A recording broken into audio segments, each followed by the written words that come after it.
Welcome to Anti-Aging Insights, where age is a state of mind and aging is a treatable condition. And now, here is your host, Dr. Teri Fisher. Hello, and welcome back to this episode of Anti-Aging Insights. As you know, we dive into all things aesthetic medicine with a focus on natural results, safety, and of course, health esteem. Today's episode is all about the psychology of aesthetic medicine. I'm going beyond just the physical aspects of treatments to get into the mental side of the things.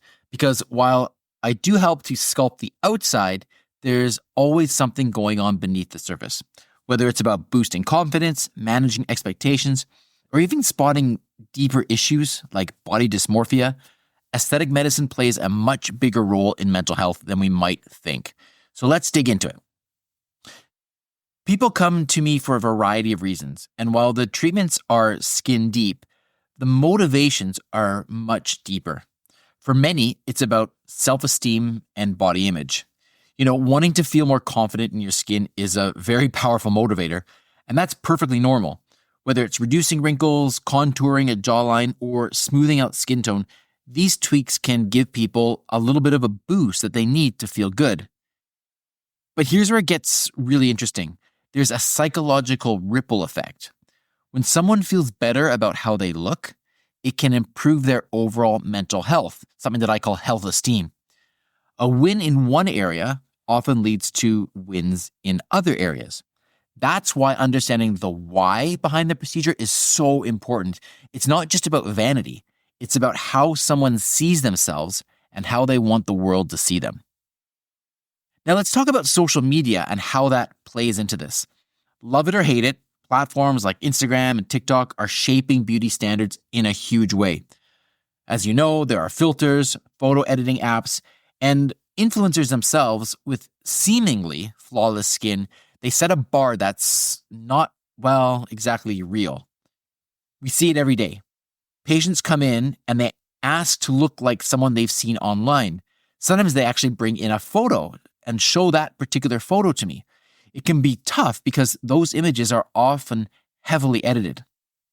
As an aesthetic practitioner, it's important for me to balance what's achievable with what's realistic. And more importantly, I often need to remind people that beauty comes in all forms and that the idealized version that they're seeing on social media might not be the healthiest one to chase. On the positive side, aesthetic treatments can be a big confidence booster. Think about it. If something has been bothering you for years and you finally have the opportunity to address it, that sense of relief and newfound confidence can be life-changing. And in many cases, that boost in self-esteem can lead to an overall improvement in mental health.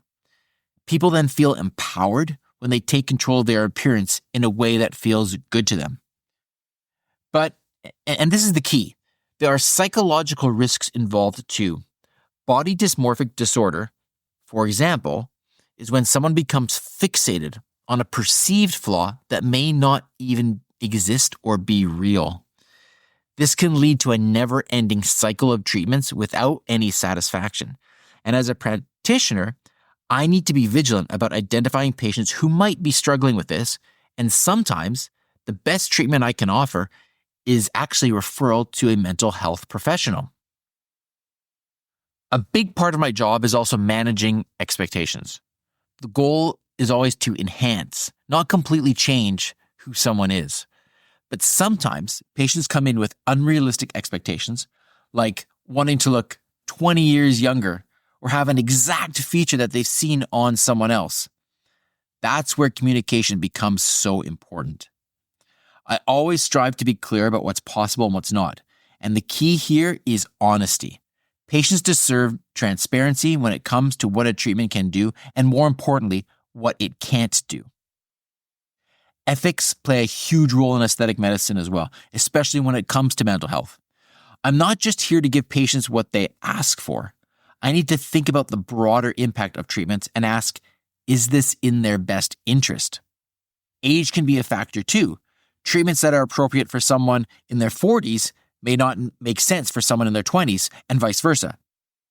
I believe I have a responsibility to guide patients towards the right decision for their well-being, not just their appearance. And as a practitioner, I'm often on the front lines of identifying mental health concerns. Sometimes a patient's desire for multiple drastic changes can signal something deeper. And that's where I believe our ethical responsibility as collective aesthetic practitioners comes in. It's about balancing the patient desires with what's medically appropriate.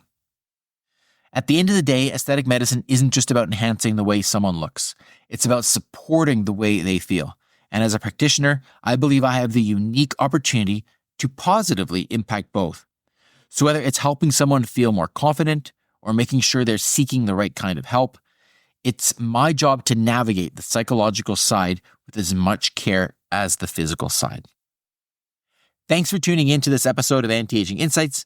If you found this discussion helpful, make sure to stay in touch, subscribe if you haven't already, and share this with anyone that you think might benefit from it.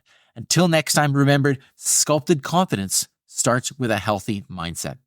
Thanks for listening to today's episode of Anti-Aging Insights. Stay tuned to discover more of the latest news, treatments, technologies, and developments in non-surgical cosmetic and anti-aging medicine. For more inspiration, to access the show notes, or to book an appointment with Dr. Fisher, Dr. Frame, or any of the other anti-aging professionals, please visit our website at antiagingvancouver.com. Until next time, stay inspired and live life well.